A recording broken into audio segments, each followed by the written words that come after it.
타락한 땅에 전해진 빛이라고 하는 제목으로 사도행전 18장 1절에서 11절 말씀 나누기 원합니다.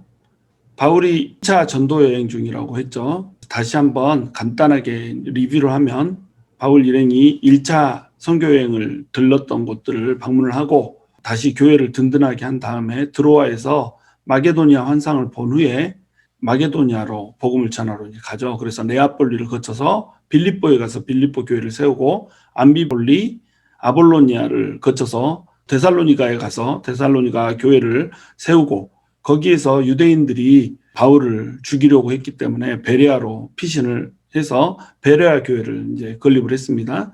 베레아에서는 사람들이 너그럽고 또 간절한 마음을 가졌기 때문에 많은 사람들이 주님께로 돌아왔지만 데살로니가에서 유대인들이 이곳까지 와가지고 바울을 죽이려고 했기 때문에 실라와 디모데는 이곳에 남겨두고 아덴으로 갔던 것입니다. 그래서 아덴에서 복음을 전하는데 이 사람들이 우상이 너무나도 많은 땅이고 이러기 때문에 복음을 전해도 많은 사람들이 믿지를 못했죠. 그래서 별 소득 없이 친하여서 믿는 몇 사람만 복음을 받아들이고 이제 고린도로 자리를 옮기게 된 겁니다.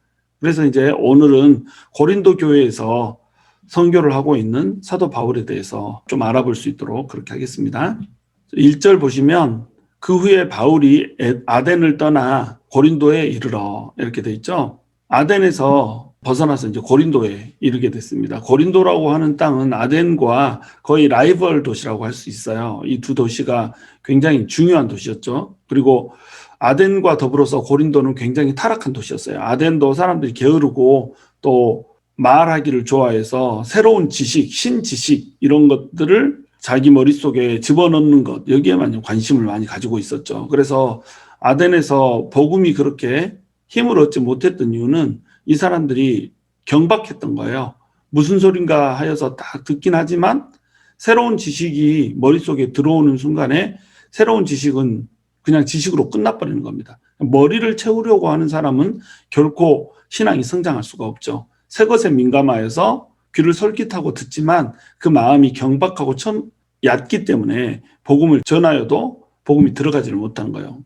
심령이 얕은 사람이 있거든요. 심령이 얕은 사람은 모든 관심사가 영원한 것으로 집중되기가 힘들어요. 그래서 예수님을 믿어도 얕은 사람은 신앙이 깊어지지가 않습니다. 자기 속에 있는 어떤 갈구하는 것을 지워내야지 비로소 신앙이 깊어질 수가 있거든요. 영적인 성장이라고 하는 것은 마음이 얕아서는 이루어질 수가 없고 심령이 깊어야 되는 거예요. 근데 심령이 얕아지는 이유는 뭐냐면 깊이 있게 심령 안으로 들어갈 수 없도록 가로막는 자기만의 집착이 있다는 거예요. 그 집착이 아덴 사람들에게는 바로 새로운 지식이었다는 겁니다. 이 사람들은 지혜를 사랑하는 사람들이었기 때문에 그 지식을 쫓다가 결국 복음을 받아들이지 못하는 거예요. 그래서 바울은 아덴을 떠나서 고린도로 이제 이룰 수밖에 없었던 거죠. 그런데 고린도 역시 만만치 않은 도시였죠. 이 땅은 완벽한 타락의 땅이었어요. 고린도는 로마 제국의 주요 도시 중 하나였고 무역과 여행의 중요한 교차점이었어요. 상업이 흥왕해지고 또 많은 사람들이 모이고 이러다 보면 거기에는 도덕적 타락이 임하게 되거든요. 그래서 쾌락주의와 성적 타락으로 악명이 높았던 것이에요. 특별히 이제 이 성적 타락이라고 하는 것은 아프로디테 신을 숭배하는, 아프로디테는 헬라식 이름이고 비너스는 로마식 이름입니다. 같은 신인데 로마식 이름인 비너스는 우리가 익히 알잖아요. 비너스는 미의 여신 이런 식으로 우리가 표현을 하지만 사실은 미의 여신이라기보다는 성의 여신이라고 보는 게 옳다는 거예요. 아름답게 표현하려고 미의 여신이라고 표현하는 거지 성과 또 퍼틸러티, 다시 해서 수태의 여신이라고 얘기를 할 수가 있습니다. 쾌락주의에 빠진 사람, 풍요를 갈구하는 사람들, 이런 사람들의 욕구를 가장 잘 충족시켜 줄 수 있는 게 비너스라고 하는 우상이었죠. 그래서 아프로디테가 숭배되는 이곳에서는 항상 성적 타락이 있었어요. 그것도 그럴 것이 아프로디테의 출생 자체가 어제도 설명했듯이 우라노스의 생식기가 잘려져 나간 것이 바다에 떨어지면서 거기에서 생겨난 게 아프로디테잖아요. 그러니까 생식기에서 태어난 것이 아프로디테이기 때문에 아프로디테는 그 자체가 그냥 성적인 상징인 거예요. 이런 것을 우상으로 섬기고 있으니 얼마나 성적으로 타락을 했겠어요. 그래서 신전에서 아예 창기들과 같이 몸을 섞고 이런 것들이 제 의식의 하나일 정도로 이렇게 타락을 했던 겁니다. 그러니까 비너스를 우상 숭배하는 그 우상 숭배와 함께 그냥 전적으로 허용이 돼버린 거예요. 간음이라고 하는 거, 간통이라고 하는 거, 이런 것들이. 그래서 고린도 하면 성적 타락의 도시, 이렇게 모두가 인정하는 이런 곳이었습니다. 고린도인처럼 행동하다, 이렇게 얘기하면 이게 간음하다는 뜻이 되는 거예요. 너 고린도인 같다, 이렇게 얘기하면 너 간음하고 있구나, 이런 뜻이 되는 거죠. 또한 나한테 고린도 친구가 있어. 이 말은 창녀가 있다, 이 말이에요. 이게 매춘부랑 내가 뭐 이런 것을 하고 있다, 뭐 이러면 고린도 친구, 나는 고린도 친구가 있어, 이런 식으로 이제 얘기를 하고 이랬던 겁니다. 그리고 또 어떤 문헌에 보면 이곳은 거친 자만이 살아남을 수 있는 도시다, 이런 식으로 표현한 거예요. 그러니까 상업도시고 또 항구도시고 그러면서 성적으로 타락하고 거친 자만 살아남을 수 있는 이 아기 다툼의 땅, 이 땅이 바로 고린도 땅이었다는 거예요. 이런 땅에 복음이 전해질 수 있을까요? 이런 땅에 복음이 힘을 발휘할 수 있을까요? 그렇기 때문에 유독 고린도 교회에서는 이제 만남이라고 하는 것이 많이 주어져요. 하나님께서 만남의 축복을 주시고 많은 사람들을 이곳에 붙여주셔서 이곳에서 바울이 힘을 얻고 고린도 땅을 하나님의 빛으로 밝히려고 하는 시도를 하는 것을 우리가 볼 수가 있다는 거예요. 하나님께서는 고린도가 타락의 땅이었지만 그럼에도 불구하고 고린도 땅을 사랑하셨어요. 고린도는 죄악 가운데 하나님의 은혜가 임하는 것의 상징적인 그림이라고 할 수가 있는 겁니다. 타락한 땅, 그 누구도 복음이 들어갈 것이라고 생각하지 않고 그 누구도 그 타락이 회복될 것이라고 생각되지 않는 그 땅에 하나님께서는 빛을 주신다는 거죠. 바울이 로마서를 쓴 곳이 바로 이 고린도라고 생각이 되어지는데, 고린도에서 로마에 편지를 보낼 때 로마서 1장 22절에 보면 이방인들의 타락에 대해서 기록을 하고 있거든요. 이방인들이 굉장히 타락해서 도덕적으로 타락해가지고 이렇게 이런 행동들을 하면서 살아가고 있지만 하나님께서는 사랑하셔서 예수 그리스도를 보내주셨다. 타락으로부터 돌이켜서 하나님을 믿으라. 이런 식으로 이제 설명을 하는 겁니다. 이방인들의 타락의 기록을 고린도에서 로마에게 편지를 보내면서 썼다는 건 뭐예요? 고린도에 머무를 때 그 타락상을 봤다는 거예요.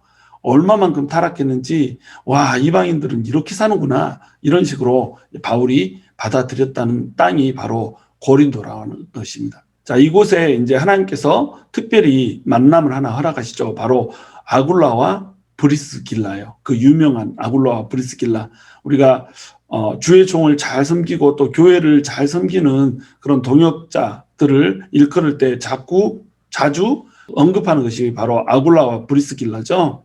2절 보시면 아굴라라 하는 본도에서 난 유대인 한 사람을 만나니 글라우디오가 모든 유대인을 명하여 로마에서 떠나라 한 고로 그가 그 안에 브리스길라와 함께 이달리아로부터 새로 온지라. 바울이 그들에게 가매 생업이 같으므로 함께 살며 일을 하니 그 생업은 천막을 만드는 것이더라.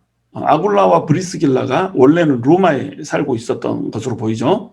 로마에 살고 있었는데 글라우디오라고 하는 이제 황제가 나타나서 로마에서 유대인들을 축출을 해버린 거예요.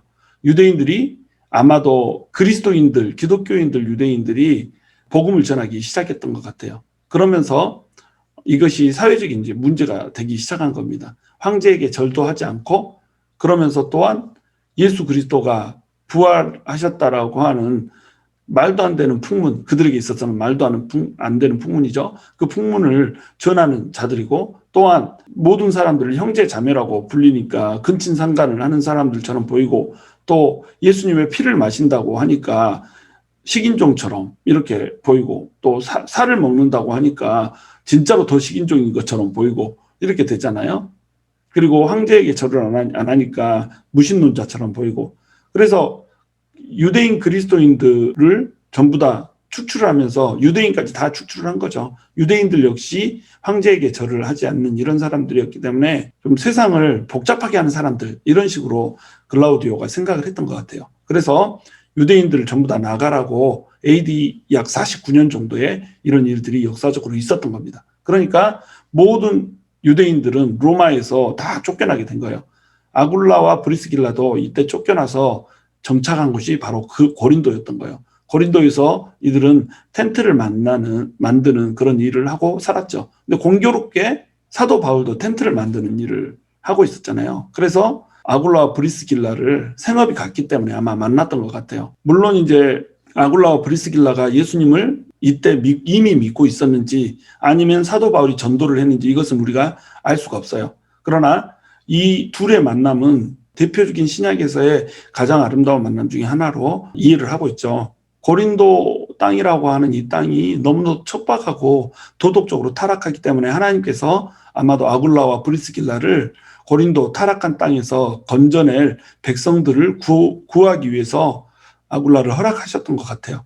이들은 여기에서부터 알기 시작하여서 같이 동업을 하면서 같이 동역을 해내는 자리로 나가게 되는 겁니다. 이들은 만남은 동업으로 시작했어요. 같이 일을 하는 사람으로 만나서 생업을 위해서 만난 사람들인데 나중에 이 둘은 굉장히 긴밀한 동역자의 관계로 발전을 하게 되는 겁니다. 하나님의 사역을 세상 사업을 하다 만난 사업에서 하나님의 사역을 하는 사이로 이렇게 발전을 하게 되는 거죠. 그래서 로마서 16장 4절에 보면 아굴라와 브리스길라라고 하는 사람들을 방문하라고 로마 교회에 편지를 하면서 이 사람들은 내 목숨을 위하여서 자기들의 목까지도 내놓기를 아까워하지 않았다라고 바울이 표현할 정도로 헌신된 사람들이 바로 아굴라와 브리스길라였다는 거예요.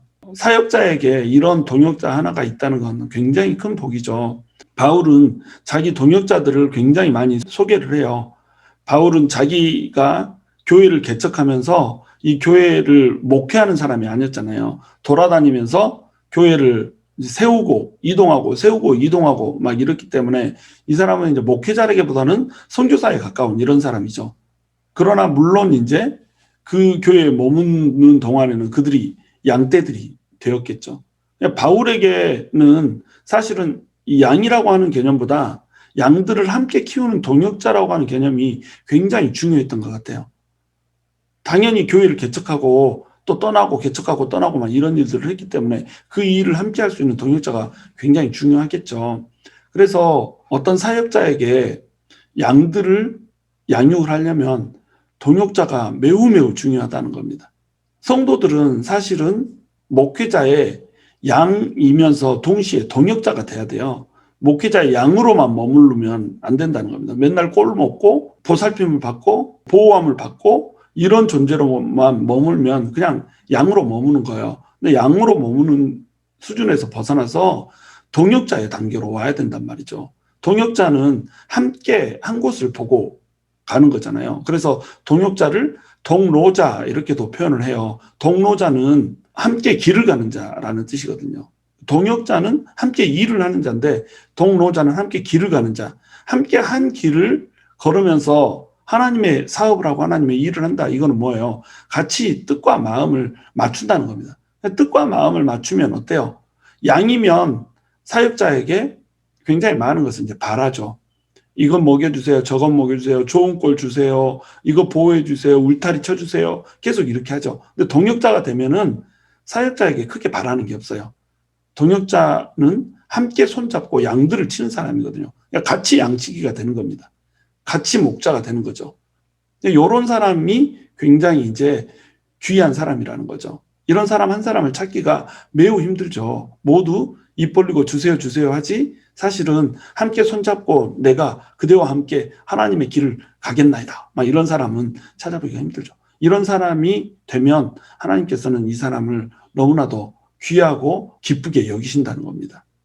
그럼 이런 사람들은 이제 목회자가 눈치를 볼 필요가 없는 거예요. 하나님의 말씀을 보다 원색적으로 전할 수 있고 또 하나님의 사역을 위해서 의지할 수도 있고 이런 식으로 되는 겁니다. 바로 아굴라와 브리스길라가 그런 사람이었다는 거죠. 바울은 이제 텐트 메이킹을 하는 자비랑 선교사였잖아요. 생업이 같은 거로 함께 살며 일을 한다 이렇게 나와 있죠. 그 생업은 천막을 만드는 거, 가죽으로 천막을 만들어서 파는 이 일을 생업으로 같이 가지고 있으면서 브리스길라와 아굴라와 같이 살면서 일도 하고 또 사역도 하고 이러고 있는 거예요.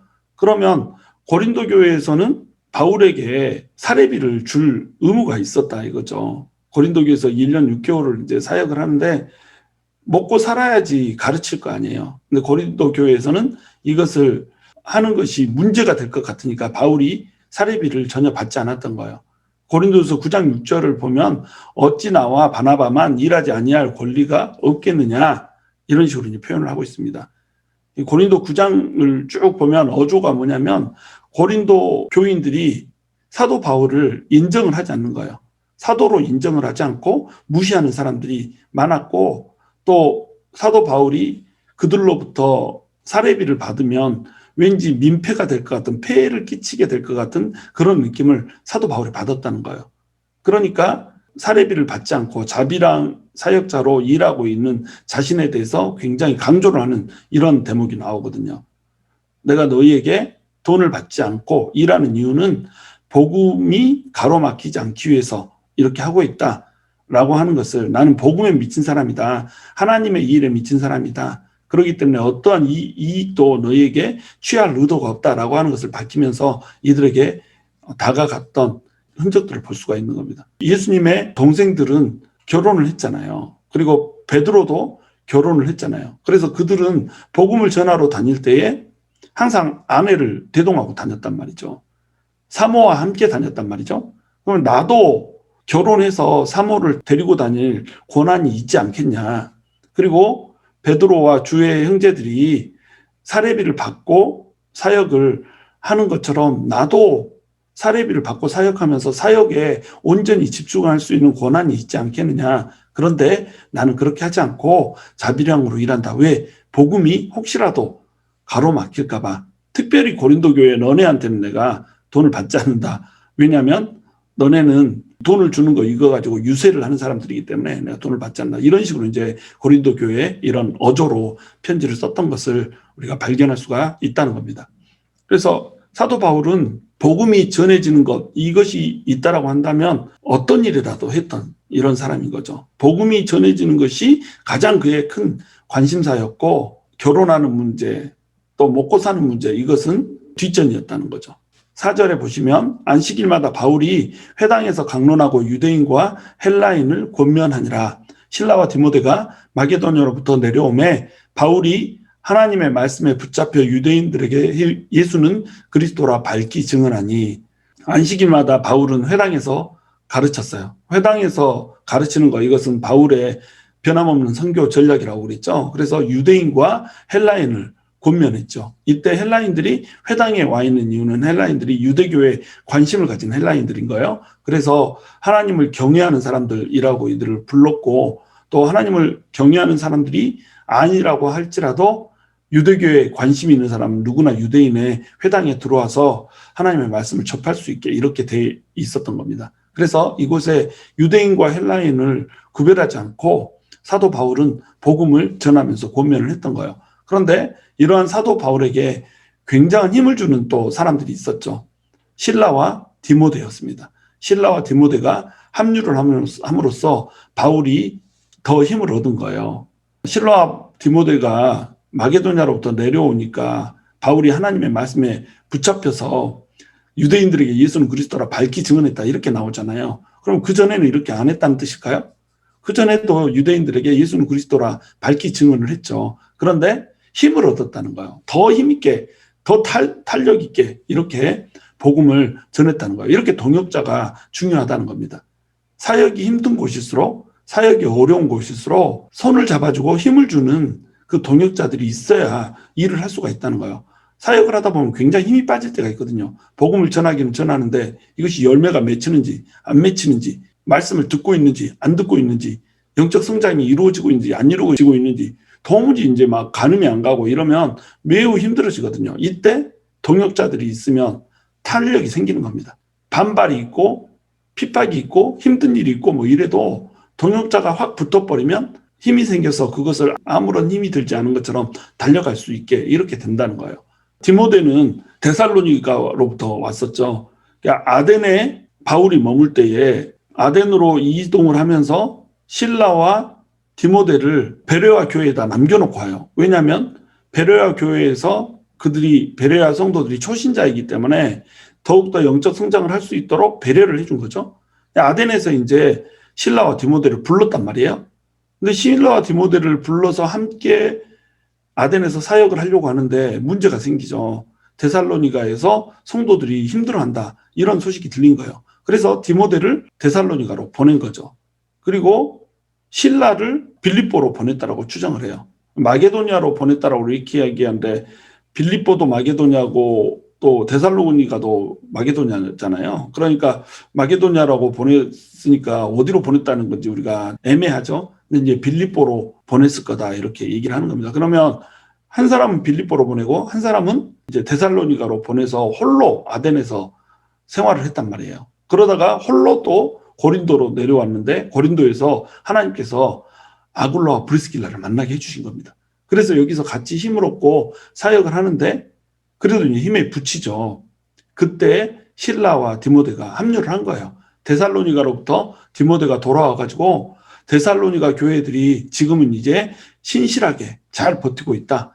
그리고 신앙이 성장하고 있다라고 하는 것을 전해준 거예요. 이 얘기가 이제 데살로니가 전서 3장 6절에서 10절에 나오는 얘기입니다.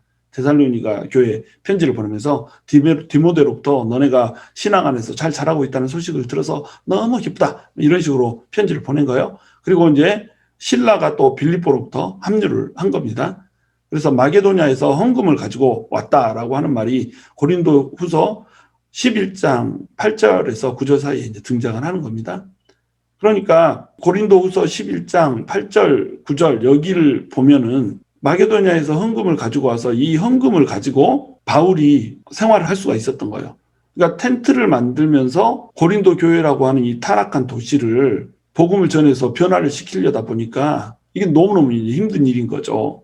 그런데 마게도냐에서 빌립보에서 이제 헌금을 보내온 거예요. 이 헌금을 보내오니까 이거 가지고 이제 생활을 하면서 생업을 잠시 내려놓고 복음의 사역에 집중을 할 수가 있었던 겁니다. 이 집중을 하는 동안에 많은 이제 열매들이 있었겠죠. 1년 6개월이라고 하는 시간을 여기서 머물렀기 때문에 여기서 열매들이 많이 이제 맺히게 되는 이런 결과를 초래를 했단 말이죠. 그러면 열매가 많았다 그러면 성도가 수가 많아졌다는 얘기잖아요. 그러면 성도 수가 많아지면 빌립보에서 이 재정 지원을 받는 것이 아니라 고린도 성도들이 재정 후원을 해줘야 될 거 아니에요. 그러면 더욱더 복음을 효과적 있게 그리고 양들을 더 힘있게 칠 수가 있는 거죠. 그런데 고린도서 11장 8절 9절을 보면 고린도 성도들에게 민폐를 끼치지 않기를 원해서 마게도냐에서 가져온 헌금을 가지고 일을 했다라고 이렇게 기록을 하고 있는 걸 볼 수가 있어요. 이 참 이렇게 마음 아픈 교회죠. 고린도 교회는 하나님의 은사가 엄청나게 임한 이런 교회잖아요. 고린도전서 12장 전체가 또 14장 전체가 전부 온통 은사로 가득 차 있을 정도로 은사에 대해서 많은 은혜를 받은 이런 교회인데 그 많은 은사들을 받고 또 그 타락한 땅에서 하나님의 은혜를 증거해 준 이런 땅인데도 불구하고 바울이 민폐가 되지 않을까 눈치를 봐야 하는 이런 교회였단 말이죠. 사역자가 성도들의 눈치를 보는 교회, 이런 교회가 이제 고린도 교회인 거죠. 바울이 교회를 개척했는데 아굴라파, 게바파, 바울파, 그리스도파 이런 식으로 파가 나뉘어서 바울을 사도권을 인정을 해주지 않고 바울 때문에 예수를 믿었는데 바울을 이제 공격을 하는 겁니다. 바울이 가슴이 얼마나 아팠겠어요. 자기가 개척한 교회인데 그 개척한 교회 성도들의 눈치를 봐야 되고 성도들은 사역자에게 돈을 주기를 꺼려하고 네 사는 문제는 네가 알아서 하세요. 이러면 마음에 다침이 있죠. 그런데 바울은 이런 것을 개의치 않았다는 거예요. 그저 고린도 교회 성도들이 하나님 안에서 옳게 자라갈 수 있다라고 한다면 그는 그것으로 만족할 수 있었던 이런 사람인 겁니다. 그래서 그는 고린도 교회에 민폐가 되지 않도록 폐해를 끼치지 않도록 그들에게 돈을 받지 않고 대신 다른 교회에서 지원하는 그 사례비를 가지고 돈을 가지고 이제 생활을 하면서 그들에게 집중하면서 복음을 전할 수가 있었던 겁니다. 6절을 보시면 그들이 대적하여 비방하거늘 바울이 옷을 털면서 이르되 너희 피가 너희 머리로 돌아갈 것이요 나는 깨끗하니라. 이후에는 이방인에게로 가리라 하고 유대인들에게 복음을 먼저 전했어요. 항상 바울의 관심사는 유대인들이 먼저였어요. 로마서 1장 16절에도 보면 유대인들에게 내가 먼저 복음을 전한다라고 이렇게 명시가 돼 있거든요. 그러니까 유대인들을 향한 바울의 사랑이라고 하는 것은 정말로 상상하기 힘들 정도로 강력한 것이었죠. 자기의 생명까지도 던질 정도로 이렇게 유대인들을 사랑했던 사람이 바로 바울입니다. 바울 자신이 유대인이었기 때문에 유대인들을 매우 사랑했죠. 그래서 유대인들에게 복음을 전하여서 예수는 그리스도라 밝히 전하는데 그들이 대적을 한 거예요. 사도 바울을 대적하고 또 비방을 했어요. 바울이 전한 예수 그리스도를 비방했죠. 블라스피임이라고 하는 단어로 이제 영어로는 번역되어 있는데 우리말로는 비방이라고 되어 있지만 이제 신성 모독을 한 거죠. 예수님이 하나님인데 하나님이신 예수님을 저주하면서 모독을 해버린 거죠. 이렇게 하니까 바울이 이제 화가 난 거예요. 너희가 복음을 전하는데 복음을 받아들이지 않고 너의 피를 흘리지 않고 예수 그리스도의 피를 너네 대신 흘리게 해주는데 예수님을 받아들이지 못하는구나. 그러면서 바울이 옷을 털면서 거기 회당에서 이제 나와버리죠. 그러면서 너희 피가 너희 머리로 돌아갈 것이다. 이런 식으로 얘기합니다. 나는 깨끗하니라. 이 얘기는 뭐예요? 복음을 전하지 않으면 내가 깨끗한 자가 아니라는 거예요. 복음을 전한다는 게 이렇게 중요한 겁니다. 내가 예수 믿지 않는 사람 한 사람 만났는데 복음을 전하지 않으면 그 피가 나한테로 올 수도 있다는 거예요. 근데 나는 복음을 전했다는 거예요. 그러니까 나는 깨끗하다 이렇게 얘기를 하는 겁니다. 복음을 전하지 않으면 그 피값이 나한테도 올 수 있다라고 하는 것을 암시를 하고 있는 거죠. 복음을 믿지 않는 사람에게는 반드시 전해야 되는 거예요. 근데 복음을 전했는데도 믿지 않으니까 바울이 옷을 털어버리거든요. 이 옷을 털어버린다 이 말은 신발에 먼지를 턴다라고 하는 말과 같은 말이에요. 신발에 먼지를 턴다. 유대인들은 이방 땅에 가면 이방인들의 땅을 이방인들은 부정하다고 생각했기 때문에 그 땅을 밟을 때에 신발에 있는 먼지가 부정하지 않은 유대 땅으로 들어올 때 먼지가 퍼진다라고 생각을 했던 거죠. 그래서 유대 땅이 오염된다라고 이렇게 생각을 했던 겁니다. 그래서 유대 땅으로 돌아오기 전에 신발에 먼지를 털고 이제 들어와야 되는 거죠. 근데 여기는 이제 회당이잖아요. 회당 안이기 때문에 먼지가 있지 않죠. 그래서 신발에 먼지를 털지 않고 옷에 먼지를 이제 턴 거죠. 그러니까 이것은 내가 깨끗하다. 그리고 너희는 더럽다. 너희는 이방인처럼 이렇게 예수를 받아들이지 않기 때문에 이방인처럼 내가 여기겠다. 이런 말을 하고 있는 겁니다. 그래서 옷에 먼지를 털어버리면서 너네와 내가 상관이 없다. 이런 식으로 이제 이들을 대하고 있는 겁니다. 너희가 먼저 나를 거절했기 때문에 나도 너희를 거절한다. 나는 이제 이방인에게로 간다라고 얘기를 하면서 가는 거예요. 복음은 사실은 국어라는 건 아니거든요. 복음 전하기 위해서 막 우리가 믿지 않는 사람들에게 뭘 주잖아요. 심지어 이제 교회 어떤 전도 축제 같은 거 있으면 전도 받으러 오는 사람들에게 만 원씩 이렇게 주고 막 이랬던 적도 있거든요. 한국에서 돈을 만 원씩 주고 2만 원씩 주고 이렇게 해가지고 불러드리고 교회만 오면 막 선물에 또 많은 것들을 제공하는 이런 것으로 해가지고 사람들을 불러드려요. 어떻게 해서든지 사람들이 오게 하려고 하는 것은 긍정적으로 평가를 할 수가 있겠죠. 근데 그러다 보니까 생기는 문제가 뭐냐면 이게 복음이 구걸이 돼버리는 거예요. 좀 믿어주세요. 사실은 복음이라고 하는 것은 너네 죽게 생겼으니까 살려주는, 건져주는 거거든요. 이 복음에 대한 자부심을 가져야 되는데 복음이 구걸이 돼버리는 거예요. 우리 교회 좀 와주세요. 믿어주세요. 이렇게 돼버리는 거예요. 이렇게 사람들이 와서도 믿어주는 게 돼버리는 거예요. 이렇게 되면 안 된다는 겁니다. 복음은 죽어가는 저들을 살리는 것이지 우리가 믿어달라고 구걸하는 게 아니란 말이에요. 그들이 믿지 않아도 우리에게 손해될 것은 하나도 없어요. 그들이 믿지 않기 때문에 그들이 죽어가고 있는 영혼이라고 하는 거, 이것 때문에 우리가 건지는 거잖아요. 근데 복음을 그걸로 우리가 만들어버리면 안 되죠. 물론 마음이 상하지 않게, 다치지 않게 잘해서 믿게 하는 거, 이거 중요하지만 우리가 본질적으로 복음을 그걸로 전환시켜버리는 이 일을 하면 안 된다는 거예요. 그래서 마태복음 7장 6절에서는 이렇게 얘기합니다. 거룩한 것을 개에게 주지 말며 너의 진주를 돼지 앞에 던지지 말라. 그들이 그것을 발로 밟고 돌이켜 너희를 찢어 상하게 할까 염려하라. 귀한 것을 줬어요. 거룩한 것, 복음을 줬어요. 진주, 복음을 던졌어요. 그런데 걔들이 돼지가 짓밟고 이렇게 한단 말이에요. 그리고 나서 오히려 그 복음을 준 사람을 찢어서 상하게 한다. 이런 일들이 얼마든지 일어나잖아요. 그렇죠? 그러니까 거룩한 것 계획에 주지 말고 진주를 돼지 앞에 던지지 말라 이 얘기를 한 거예요. 복음을 구걸하지 말라는 거죠. 받아들일 수 없는 자들에게 이것을 주지 말라는 이 얘기를 하고 있는 겁니다.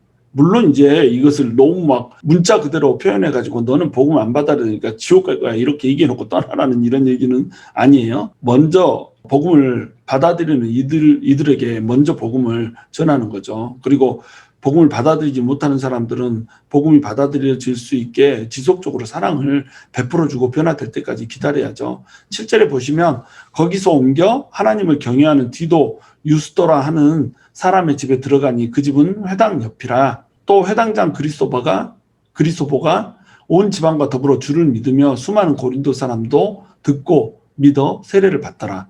유대인들에게서 이제 떠나겠다고 하고 집중을 이방인들에게 하고 있습니다. 이방인 중에 이제 특별히 디도 유스도라고 하는 사람이 예수님을 믿게 된 거예요. 디도 유스도라고 하는 사람은 회당 바로 옆에 살고 있는 사람이에요.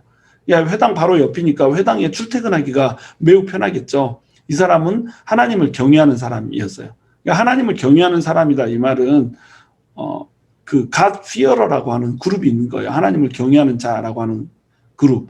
유대인이 아닌데 유대인들이 믿는 하나님을 믿는 사람들을 일컫는 말이에요. 특별히 디도 유스도가 개인적으로 하나님을 경외했다는 말이 아니고 그 그룹에 속한 이런 사람이라는 겁니다. 그 디도 유스도가 예수 그리스도를 이제 받아들인 거예요. 그리고 나서 그 사람이 이제 바울에게 자기 집을 처소로 내준 겁니다. 그래서 바울이 그 집에서 살면서 쉽게 이제 회당을 오가면서 복음을 전할 수 있게 이렇게 장소를 제공한 이런 사람인 거죠.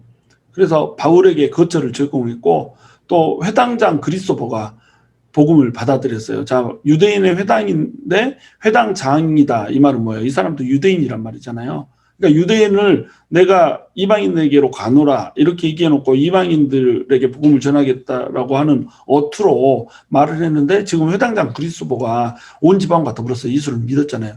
이건 유대인이 믿은 거잖아요. 그러니까 유대인을 전적으로 거절한 것이 아니라 포커스가 바뀐 거예요. 유대인 포커스에서 이방인 포커스로 집중이 바뀐 겁니다. 그러니까 내가 이방인에게로 가느라 하고 옷을 툭툭 턴 거 이것이 유대인을 버렸다는 뜻이 아닌 거예요.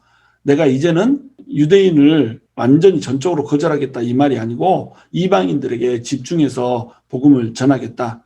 유대인들도 그러나 오는 사람들은 막지 않겠다. 이런 식으로 이제 믿기만 하면 환영하겠다라고 하는 식으로 얘기를 하는 거예요. 초점이 이방인으로 바뀌었을 뿐 유대인들을 버린 것이 아니다 이겁니다. 9절에 보시면 밤에 주께서 환상 가운데 바울에게 말씀하시되 두려워하지 말며 침묵하지 말고 말하라. 10절 내가 너와 함께 있음에 어떤 사람도 너를 대적하여 해롭게 할 자가 없을 것이니 이는 이 성 중에 내 백성이 많음이라 하시더라. 11절 1년 6개월을 머물며 그들 가운데서 하나님의 말씀을 가르치니라. 고린도를 향한 하나님의 사랑을 엿볼 수가 있죠. 고린도는 타락한 도시였고 바울이 사역하면서 고린도 교회로부터 사례를 받는 것을 민폐라고 생각할 정도로 그렇게 돈에 집착하는 곳이었고 이런 곳이었는데 그리고 사역자에 대한 존중이 없는 이런 곳이었는데 그럼에도 불구하고 이 어둡고 타락한 땅에 하나님은 하나님의 빛이 임하기를 원하는 거예요. 이것이 하나님의 죄인들을 향한 사랑이라는 겁니다. 심지어 밤에 주님께서 환상까지 보여주잖아요. 이 땅이 얼마나 힘든 땅이냔 말이에요. 자, 유대인들은 막 공격하지 이방인들은 성적으로 타락하여서 거칠 대로 거칠고 막 이렇지 복음을 전한다라고 하는 자체가 너무너무 버겁고 힘든 일인 거예요. 우리가 그냥 자세히 기술을 해놓지 않았지 하나씩 사례를 얘기하라고 그러면 성경보다 더 두꺼운 사례가 나올 정도로 이런 땅이었을 거예요. 그러니까 하나님께서 바울에게 힘을 주고 계신 겁니다. 하나님께서는 아굴라와 브리스길라 동역자 보내줬죠. 디모데 실라 붙여주셨죠. 디도 유스도라고 하는 사람 또 붙여주셨죠. 이렇게 해서 같이 일하고 동역할 수 있는 사람들을 막 붙여줘서 바울에게 힘을 주고 있어요. 왜? 이 땅이 너무나도 타락한 땅이기 때문에, 힘든 땅이기 때문에. 그런데 그걸로도 부족하니까 하나님이 환상 가운데 나타나서 말을 해주는 거예요. 두려워하지 말아라. 그리고 침묵하지 말고 말해라. 내가 너랑 함께 한다. 어떤 사람도 너를 대적하여 너를 해롭게 할 자가 없을 것이다. 계속 얘기해 주는 거예요. 이렇게 얘기하는 이유가 뭐예요? 이 성중에 내 백성이 많다. 이 타락하고 더러운 땅, 하나님을 폐역하게 거절하고 예수님을 욕하면서 저주하는 이런 땅인데 나는 이 백성을 사랑한다는 거예요.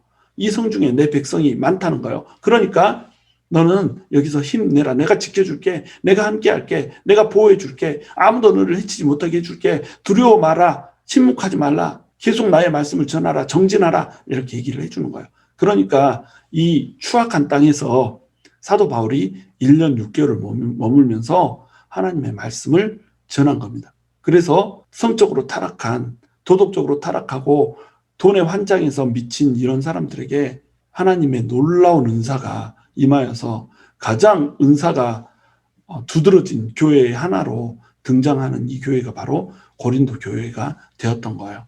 여러분, 우리가 교회를 세우고 또 교회를 통해서 하나님의 일을 하려고 하면 그 일은 너무나도 힘든 일이 될 수가 있어요. 죄악이 관영한 땅일수록 힘들어지는 겁니다. 자, 힘들어질수록 어떻게 해야 될까요? 믿는 사람들이 힘을 모아야 되는 거예요. 교회를 세운 사람들은 양이 아니라 동역자가 돼야 되는 겁니다. 또 함께 일만 하는 사람이 아니라 함께 한 방향을 보고 한 길을 가는 동로자가 돼야 되는 거예요. 그럴 때 서로에게 힘이 되고 서로가 하나님의 일을 할 수 있는 능력을 갖추게 되는 겁니다. 그 길 가운데 서 있을 때 하나님께서 나타나셔서 환상도 보여주시고 또 우리에게 말씀하시되 두려워 말아라. 침묵하지 말아라. 내가 함께 해줄게. 누구도 너네를 해치지 않게 해줄게. 너네는 그저 내가 구원하기로 예정한 택정한 많은 백성들을 이곳에서 머물면서 건져내는 일에 집중하라. 이런 식으로 우리에게 말씀을 해주실 거라는 거예요. 저와 여러분이 함께 손잡고 정말로 많은 사람들 잃어버린 하나님의 양들을 하나님께로 돌리게 되는 귀한 은혜가 있게 되기를 주님의 이름으로 축원합니다.